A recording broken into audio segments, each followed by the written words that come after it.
चंदनपुर नाम का एक छोटा सा गांव था। गांव में चारों तरफ हरियाली थी। उसी गांव में रामू अपनी पत्नी विमला के साथ रहता था। रामू स्वभाव से बहुत सीधा और मेहनती इंसान था। वो सालों से गांव के चौराहे पर पानी पूरी का ठेला लगाता था, लेकिन पिछले कुछ दिनों से उसकी दुकान ठीक से नहीं चल रही थी। शाम का समय था। रामू अपने बचे हुए सामान को समेट रहा था। तभी गांव का एक निवासी श्याम वहां से गुजरा।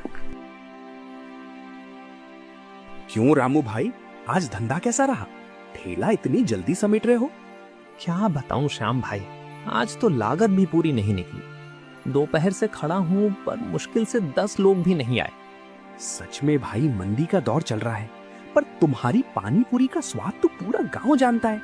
फिर अचानक ऐसा क्या हो गया? लोग अब शहर वाली बड़ी दुकानों की तरफ भाग रहे हैं। हमारे इस छोटे और साधारण ठेले पर कोई रुकना ही नहीं चाहता। समझ नहीं आता कि घर का खर्च कैसे चलाऊंगा। हिम्मत मत हारो रामू, वक्त हमेशा एक जैसा नहीं रहता। तुम थोड़ा सा अपने तीखे पानी का स्वाद बदलो, शायद लोग फिर से आने लगे। कोशिश तो पूरी कर रहा हूं श्याम भाई, पर जब जेब खाली हो तो नया कुछ करने में भी डर लगता है। अगर कल भी ऐसा ही रहा तो मुझे उधार मांगना पड़ेगा। उधार के चक्कर में मत पड़ना भाई, कर्ज इंसान को खा जाता है। तुम बस मेहनत करो। अच्छा, मैं चलता हूँ, घर पर सब राह देख रहे होंगे। रामू ने सिर हिलाया और अपना ठेला आगे बढ़ा दिया। जब वो घर पहुंचा तो उसकी पत्नी विमला दरवाजे पर ही खड़ी उसका इंतजार कर रही थी। रामू के चेहरे की मायूसी देखकर वो सब समझ गई। आज फिर से वही हाल रहा क्या? आप इतने परेशान क्यों दिख रहे हैं? हाँ विमला, आज की कमाई से तो कल के आलू और मसालों का पैसा भी नहीं निकल पाएगा। समझ नहीं आ रहा कि इस गरीबी से कब छुटकारा मिलेगा। आप हौसला मत खोइए। जब तक हमारे हाथ पैर सलामत हैं, हम भूखे नहीं सोएंगे। ईश्वर ने कुछ न कुछ अच्छा सोचा ही होगा। तुम्हारी यही बातें मुझे टूटने नहीं देती विमला, पर कल सुबह के लिए आटा और मसाले लाने के पैसे भी नहीं है। मुझे मुखिया जी से कुछ पैसे उधार मांगने ही होंगे। मुखिया जी? वो तो बहुत कड़क इंसान है, बिना ब्याज के एक पैसा नहीं देते। क्या कोई और रास्ता नहीं है? कोई रास्ता नहीं बचा है विमला। अगर कल ठेला नहीं लगा तो परसों खाने के लाले पड़ जाएंगे। मुझे जाना ही होगा। अगली सुबह सूरज निकलते ही रामू भारी कदमों से गांव के मुखिया ठाकुर धनराज के आलीशान मकान की तरफ चल पड़ा। मुखिया अपने बरामदे में बैठे हुए थे। रामू को देखते ही उनके तेवर बदल गए। अरे रामू, आज सुबह सुबह यहाँ कैसे आना हुआ? अपनी पानी पूरी का ठेला छोड़ हमारे घर का रास्ता कैसे याद आ गया? प्रणाम मुखिया जी। वो असल में थोड़ी मदद चाहिए थी। पिछले कुछ दिनों से धंधा बिल्कुल मंदा है। घर में राशन के भी पैसे नहीं बचे। अच्छा, तो पानी पूरी वाले की गाड़ी की हवा निकल गई? साफ साफ कहो कि पैसा उधार चाहिए। कितना चाहिए तुम्हें? जी, सिर्फ 500 रुपए मिल जाते तो मैं आज के लिए सामान खरीद लेता। जैसे ही कमाई होगी मैं आपके पैसे लौटा दूंगा। देख रहा हूँ, 500 रुपए तो मिल जाएंगे, लेकिन मेरी एक शर्त होगी। कैसी शर्त मुखिया जी? अगले महीने की पहली तारीख तक तुम्हें मुझे पूरे 700 रुपए वापस करने होंगे, और अगर तुम नहीं दे पाए तो तुम्हारा ये पानी पूरी का ठेला मेरा हो जाएगा, और फिर तुम मेरे खेतों में बंधुआ मजदूर बनकर काम करोगे। रामू के पैरों तले जमीन खिसक गई। वो ठेला ही उसकी जिंदगी का एकमात्र सहारा था। उसने कुछ पल सोचा, लेकिन घर की स्थिति याद आते ही उसने भारी मन से हामी भर दी। ठीक है मुखिया जी, मुझे आपकी शर्त मंजूर है। मुझे पूरा भरोसा है कि मेरी मेहनत बेकार नहीं जाएगी। ये लो पैसे। याद रखना रामू, धनराज की जुबान और शर्त कभी नहीं बदलती। वक्त पर पैसा नहीं आया तो ठेला मैं खुद उठवा लूंगा। रामू ने पैसे उठाए और वहां से तुरंत बाजार की तरफ भागा। उसने अच्छे किस्म के आलू, पुदीना, इमली और मसाले खरीदे। दोपहर तक वो अपने ठेले पर पहुंच गया। वो पूरी जोश के साथ पानी पूरी तैयार करने लगा। तभी उसका पुराना दोस्त मंगल वहां आया।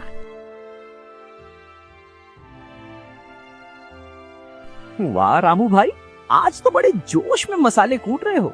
क्या बात है, कहीं से कोई बड़ा ऑर्डर मिला है क्या? ऑर्डर नहीं भाई, आज मेरी जिंदगी की परीक्षा है। मैंने मुखिया जी से उधार लिया है। अगर ये पानी पूरी आज नहीं बिकी तो मेरा सब कुछ छिन जाएगा। क्या? मुखिया से उधार? तुमने बहुत बड़ा जोखिम उठा लिया रामू।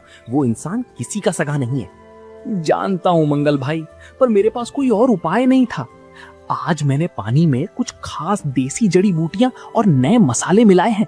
देखना, आज जो भी खाएगा वो उंगलियां चाटता रह जाएगा। चलो, तुम्हारी ये हिम्मत देखकर अच्छा लगा। भगवान करे आज तुम्हारी सारी पानी पूरी बिक जाए।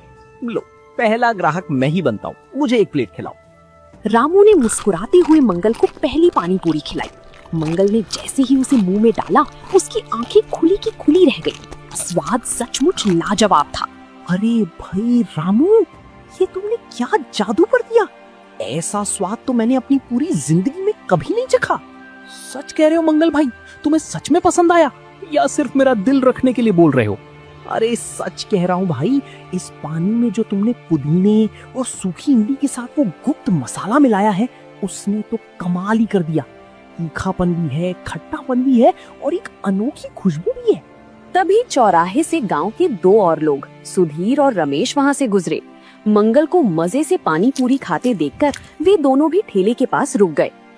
क्यों मंगल भाई, अकेले अकेले ही स्वाद ले रहे हो?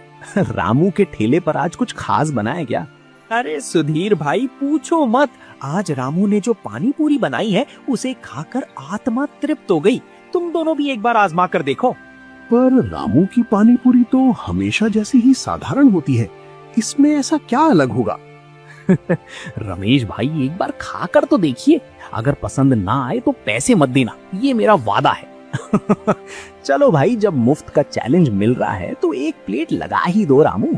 रामू ने जल्दी से फुल्की में आलू भरा और उसे ठंडे तीखे चटपटे पानी में डुबोकर सुधीर के दोने में रख दिया। सुधीर ने जैसे ही उसे खाया वो दंग रह गया। उसने तुरंत रमेश की तरफ देखा। रमेश, जल्दी खा। रामू ने सच में कोई जादुई मसाला तैयार किया है। ऐसा तीखा पानी मैंने शहर के बड़े से बड़े बाजार में भी नहीं पिया। वाह, सच में लाजवाब है। रामू भाई, एक प्लेट और लगाओ, मिर्च थोड़ी तेज रखना। धीरे धीरे वहाँ लोगों की भीड़ जुटने लगी। जिसने भी एक पानी पूरी खाई वो वहीं का होकर रह गया। शाम होते होते रामू के ठेले के आसपास पूरा गांव इकट्ठा हो गया था। रामू के ठेले पर रौनक कम होने का नाम नहीं ले रही थी। गांव के लोग लाइन लगाकर अपनी बारी का इंतजार कर रहे थे। रामू के दोनों हाथ फटाफट चल रहे थे, लेकिन उसका चेहरा थकान के बावजूद चमक रहा था। रामू भाई, थोड़ा पानी और देना। इस पानी को पीकर तो पेट भर जाता है, पर मन नहीं भरता। लीजिए भाई साहब, जितना मन करे उतना पीजिए।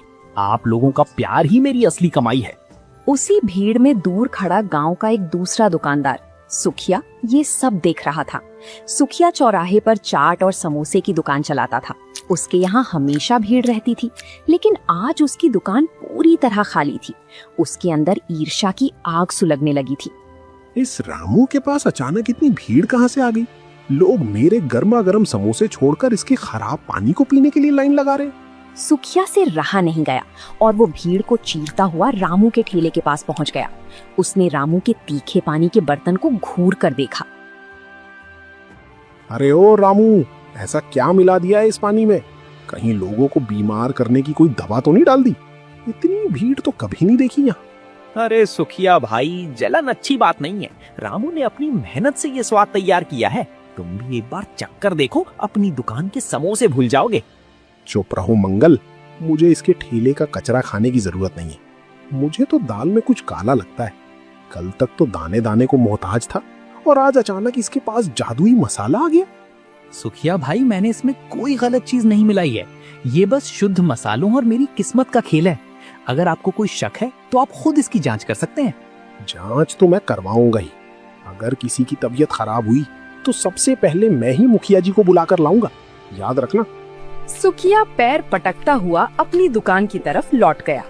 रामू का मन थोड़ा उदास हुआ, लेकिन ग्राहकों के प्रोत्साहन ने उसका हौसला फिर बढ़ा दिया। रात के 9 बजे तक रामू का सारा सामान खत्म हो चुका था। उसकी जेब आज नोटों से भरी हुई थी। वो खुशी खुशी अपने घर की तरफ रवाना हुआ, जहाँ विमला उसका इंतजार कर रही थी। उसने आंगन में ठेला खड़ा किया और सीधे अंदर गया। रामू ने जेब से पैसों की गड्डी निकाली और विमला के हाथ में रख दी। अरे इतने सारे पैसे! रामू, कहीं तुमने मुखिया जी से और ज्यादा उधार तो नहीं ले लिया? नहीं विमला, ये उधार के पैसे नहीं बल्कि आज की कमाई है। आज हमारा ठेला ऐसा चला कि रात 9 बजे तक एक बूंद पानी भी नहीं बचा। सच में? हे ईश्वर, आपका लाख लाख धन्यवाद।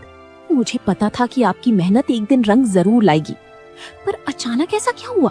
मैंने आज पानी में कुछ नए मसालों का मिश्रण डाला था। गांव वालों को उसका स्वाद इतना भाया कि लोग लाइन लगाकर खड़े थे। ये तो बहुत अच्छी बात है, लेकिन रामू, जब इंसान तरक्की करता है तो दुनिया में जलने वालों की कमी नहीं होती। आप थोड़ा संभल कर रहिएगा।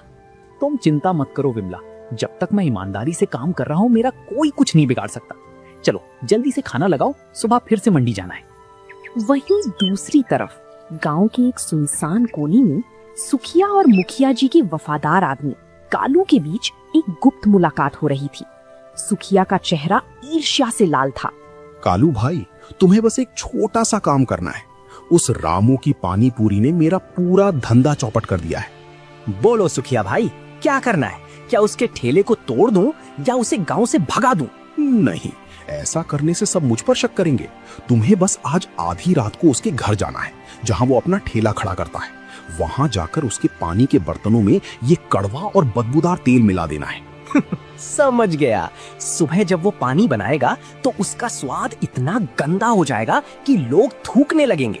उसका नाम और धंधा दोनों एक झटके में खत्म। बिल्कुल सही। और जब लोग उसकी शिकायत करेंगे तो मुखिया जी खुद उसका ठेला जब्त कर लेंगे। फिर न रहेगा बांस, न बजेगी बांसुरी। कालू ने सिर हिलाया और रामू के घर की तरफ निकल गया। सुखिया मन ही मन रामू की बर्बादी का जश्न मनाने लगा। अगली सुबह रामू हमेशा की तरह जल्दी उठा। वो बहुत उत्साहित था। उसने मंडी से ताजा पुदीना और मसाले लाकर रख दिए थे। विमला रसोई में आलू उबाल रही थी। रामू अपने बर्तनों को साफ करने के लिए जैसे ही ठेले पर गया, उसे कुछ अजीब सी गंध आई। ये कैसी अजीब सी महक है, जैसे कोई खराब तेल गिरा हो। विमला, तुमने यहाँ कुछ फेंका था क्या? नहीं तो, मैंने तो वहाँ कुछ नहीं फेंका। क्या हुआ? रामू ने जब पानी बनाने वाले बड़े पीतल के बर्तन को उठाया तो देखा कि उसके अंदर एक अजीब सा काला गाढ़ा तेल चिपका हुआ था। उसने बर्तन को सूंघा और तुरंत पीछे हट गया। अरे नहीं, ये तो वही गंदी महक है। किसी ने रात में मेरे बर्तनों में कोई खराब तेल मिला दिया है। ये बर्तन पूरी तरह खराब हो चुका है। हे भगवान, ये किसका काम हो सकता है? कल ही तो आपने इसे अच्छे से धोकर रखा था। अब आज पानी कैसे बनेगा? ग्राहक आने वाले होंगे। ये जरूर किसी जलने वाले का काम है। वो चाहता है कि मैं आज धंधा ना कर पाऊं ताकि मुखिया जी का कर्ज ना चुका सकूं। अब हम क्या करेंगे रामू? हिम्मत हारने से काम नहीं चलेगा विमला। वो मेरा बर्तन खराब कर सकते हैं, मेरी किस्मत और मेरा हुनर नहीं। हमारे पास जो दूसरा छोटा स्टील का बर्तन है उसे निकालो। पर वो तो बहुत छोटा है, उसमें तो आधा पानी भी नहीं आएगा। कोई बात नहीं, हम 2 बार में पानी बनाएंगे। मैं इस खराब बर्तन को नदी पर ले जाकर मिट्टी और नींबू से रगड़ कर साफ करूंगा। तुम तब तक नए बर्तन में थोड़ा पानी तैयार करो। हम हार नहीं मानेंगे। रामू बर्तन लेकर नदी की तरफ भागा। रास्ते में उसे मंगल मिला, जो खेत पर जा रहा था। रामू के हाथ में बर्तन और चेहरे पर परेशानी देखकर मंगल रुक गया। क्या हुआ रामू भाई? इतनी सुबह सुबह बर्तन लेकर कहाँ भागे जा रहे हो? ठेला लगाने की तैयारी नहीं करनी क्या? क्या बताऊं मंगल भाई, रात को किसी ने मेरे बड़े बर्तन में कोई जहरीला तेल मिला दिया। पूरा बर्तन महक रहा है। आज का धंधा खतरे में है। ये पक्का उस सुखिया का काम होगा। कल वो बहुत जल रहा था। तुम फिक्र मत करो रामू, मैं तुम्हारे साथ नदी पर चलता हूँ। हम दोनों मिलकर इसे अभी साफ करते हैं। उस सुखिया की साजिश को हम कामयाब नहीं होने देंगे। दोनों दोस्त तेजी से नदी की तरफ बढ़ गए। रामू के दिल में डर जरूर था, लेकिन मंगल का साथ पाकर उसका हौसला बढ़ गया था। नदी के किनारे रामू और मंगल ने मिलकर मिट्टी और नींबू से उस पीतल के बर्तन को इतनी बुरी तरह रगड़ा कि वो चांदी की तरह चमक उठा। बर्तन से वो गंदी महक पूरी तरह गायब हो चुकी थी। रामू तुरंत घर भागा और विमला के साथ मिलकर दुगने जोश से तीखा पानी और आलू का मसाला तैयार किया। दोपहर को वो सही समय पर चौराहे पर पहुंच गया। वहां सुखिया अपनी दुकान के बाहर खड़ा होकर मुस्कुरा रहा था। उसे लग रहा था कि आज रामू आएगा ही नहीं। लेकिन जैसे ही रामू ने अपना ठेला लगाया, सुखिया के चेहरे का रंग उड़ गया। ये कैसे हो सकता है? कालू ने तो कहा था कि उसने बर्तन बर्बाद कर दिया है। ये रामू का बच्चा फिर से ठेला लेकर आ गया। कुछ ही देर में गांव के लोग कल के स्वाद के दीवाने होकर फिर से इकट्ठा होने लगे। तभी वहां मुखिया ठाकुर धनराज अपने 2 आदमियों के साथ धमक पड़े। मुखिया को देखकर भीड़ थोड़ा पीछे हट गई। हाँ भाई रामू, सुना है आजकल तुम्हारी पानी पूरी कुछ ज्यादा ही बिक रही है। जरा हम भी तो देखें कि इसमें ऐसा क्या खास है। प्रणाम मुखिया जी। आइए, ये तो मेरा सौभाग्य है कि आप मेरे ठेले पर आए। मैं अभी आपके लिए प्लेट लगाता हूँ। रामू ने पूरी सादगी और सम्मान के साथ मुखिया जी को पानी पूरी का दोना थमाया। मुखिया ने पानी पूरी को मुंह में डाल लिया। स्वाद इतना बेमिसाल था कि मुखिया की कड़क आंखें भी पल भर के लिए बंद हो गईं। स्वाद में तो दम है रामू, लेकिन याद रखना, स्वाद से सिर्फ पेट भरता है, कर्ज नहीं। मेरी शर्त याद है ना? जी मुखिया जी, आपकी शर्त का एक एक शब्द याद है। भगवान ने चाहा तो मैं वक्त से पहले ही आपका पूरा कर्ज लौटा दूंगा। चलो देखते हैं, पर अगर एक दिन भी देरी हुई तो ये ठेला मेरा होगा। मुखिया जी अपनी तारीफ छिपाते हुए वहां से आगे बढ़ गए। सुखिया दूर से ये सब देख रहा था। उसका पहला प्लान फेल हो चुका था, इसलिए अब उसने सीधे ग्राहकों के बीच अफवाह फैलाने की सोची। वो चुपके से भीड़ के पीछे जाकर खड़ा हो गया। भीड़ में खड़े होकर सुखिया ने जोर से आवाज बदली और चिल्लाया, अरे भाइयों, जरा संभल कर खाना। मैंने सुना है कि रामू इस पानी में कोई नशीली चीज मिलाता है, जिसे खाकर लोग इसके आदी हो जाते हैं। तभी तो कल तक इसकी पानी पूरी कोई पूछता नहीं था, और आज सब यहाँ लाइन लगा रहे हैं। ये सुनते ही भीड़ में थोड़ा सन्नाटा छा गया। लोग एक दूसरे का मुंह देखने लगे। कुछ ग्राहकों ने हाथ में पकड़ी हुई पानी पूरी वापस धोने में रख दी। हाँ भाई, बात तो सोचने वाली है। अचानक रामू की पानी पूरी का स्वाद इतना कैसे बदल सकता है? कहीं सच में इसमें कोई नशा तो नहीं मिलाया गया? नहीं भाइयों, नहीं। आप सब मुझे बचपन से जानते हैं। मैं गरीब जरूर हूँ पर लालची नहीं। मैंने इसमें कोई गलत चीज नहीं मिलाई है। अगर तुम सच्चे हो तो बताओ कि इस पानी में क्या मिलाया है। अपने मसाले का राज सबके सामने खोलो, नहीं तो कोई तुम्हारी पानी पूरी नहीं खाएगा। रामू दुविधा में पड़ गया। अगर वो अपनी गुप्त जड़ी बूटियों का नाम बताता तो उसका ये अनोखा हुनर और बिजनेस का राज सब जान जाते। तभी मंगल वहां आ गया। चुप कर सुखिया, तू अपनी दुकान की मंदी की वजह से रामू से जल रहा है। भाइयों, ये सब सुखिया की चाल है। कल रात इसने रामू के बर्तन खराब करने की कोशिश की थी और आज ये अफवाह फैला रहा है। मंगल ठीक कह रहा है। हम सालों से रामू की ईमानदारी को जानते हैं, और जहाँ तक स्वाद की बात है, रामू रोज सुबह जंगल से ताजा पुदीना और जड़ी बूटियां लाता है। मैंने खुद उसे देखा है। इसमें कोई नशा नहीं है, सिर्फ रामू के हाथों का हुनर है। हाँ, हमें रामू पर पूरा भरोसा है। सुखिया, तू अपनी गंदी राजनीति अपने पास रख। रामू भाई, तुम अफवाहों पर ध्यान मत दो। हमारे लिए एक एक प्लेट और लगाओ। भीड़ ने सुधीर की बात का समर्थन किया और सुखिया के खिलाफ नारे लगाने शुरू कर दिए। सुखिया शर्मिंदा होकर सिर झुकाए वहां से दुम दबाकर चला गया। रामू की आंखों में खुशी के आंसू आ गए। उसकी ईमानदारी ने आज अफवाह की दीवार को गिरा दिया था। उस दिन रामू की कमाई कल से भी दोगुनी हुई। पूरा महीना बीत चुका था और पहली तारीख की सुबह आ चुकी थी, जो मुखिया की शर्त की आखिरी तारीख थी। रामू और मंगल सीधे मुखिया ठाकुर धनराज के दरवाजे पर पहुंचे। मुखिया और उनके बगल में सुखिया भी बैठा हुआ था। सुखिया को उम्मीद थी कि शायद रामू आज पैसे ना दे पाए और उसका ठेला छिन जाए। आओ रामू भाई, आज महीने की पहली तारीख है। उम्मीद है अपनी किस्मत का फैसला याद होगा, या फिर कल से खेतों में हल चलाने की तैयारी कर ली है? प्रणाम मुखिया जी, आपकी कृपा से मेरा धंधा अच्छा चला और मैं आपका कर्ज समय पर लौटाने आया हूँ। रामू ने पूरे आदर के साथ पैसे मुखिया के सामने टेबल पर रख दिए। पूरे 700 रुपए देखकर सुखिया का चेहरा पीला पड़ गया। मुखिया जी, जरा नोट चेक कर लीजिए। कल तक तो इसके पास खाने के पैसे नहीं थे, इतनी जल्दी 700 रुपए कहाँ से आ गए? कहीं ये नोट नकली तो नहीं? सुखिया, अपनी जबान को लगाम दे। पूरा गांव गवाह है कि रामू ने दिन रात पसीना बहाकर ये पैसे कमाए हैं। चुप बैठो सुखिया, नोट बिल्कुल असली हैं। रामू, तुम्हारी ईमानदारी और मेहनत देखकर मुझे मानना पड़ेगा कि तुम अपनी जुबान के पक्के निकले। ये सब आपकी ही वजह से हुआ है मुखिया जी। अगर उस दिन आपने मुझे उधार ना दिया होता तो आज मेरा परिवार भूखा सो रहा होता। आपका बहुत बहुत धन्यवाद। मुझे धन्यवाद मत दो रामू, ये तुम्हारी मेहनत का फल है। आज से तुम्हारा ठेला पूरी तरह तुम्हारा है। और सुखिया, अगर अगली बार तुमने रामू के काम में कोई रुकावट डालने की कोशिश की तो मुझसे बुरा कोई नहीं होगा। सुखिया ने डर के मारे अपना सिर झुका लिया और वहां से चुपचाप खिसक गया। कर्ज से मुक्त होने के बाद रामू के काम में और भी ज्यादा बरकत होने लगी। अब वो चटपटे पानी पूरी वाले के नाम से मशहूर हो चुका था। कुछ ही हफ्तों बाद रामू ने अपनी बचत के पैसों से चौराहे पर ही एक छोटी सी पक्की दुकान किराए पर ले ली। आज उस दुकान का उद्घाटन था। गांव के सभी गणमान्य लोग वहां मौजूद थे। रामू, देखिए, आज पूरा गांव हमारी खुशी में शामिल होने आया है। कभी हमारे पास मसालों के पैसे नहीं थे और आज भगवान ने हमें अपनी दुकान दे दी। ये सब तुम्हारी दुआओं और गांव वालों के भरोसे का नतीजा है विमला। मैंने कभी नहीं सोचा था कि मेरा ये छोटा सा हुनर मुझे यहाँ तक पहुँचाएगा। तभी मंगल और सुधीर दुकान के अंदर आए।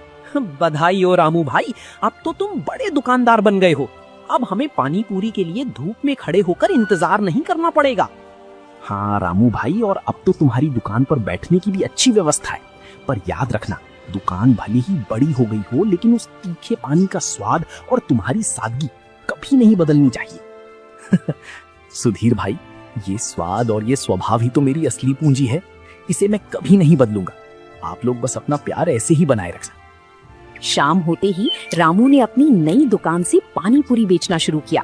देखते ही देखते दुकान के बाहर उत्सव जैसा माहौल बन गया। रामू और विमला ने मिलकर हर ग्राहक का स्वागत किया।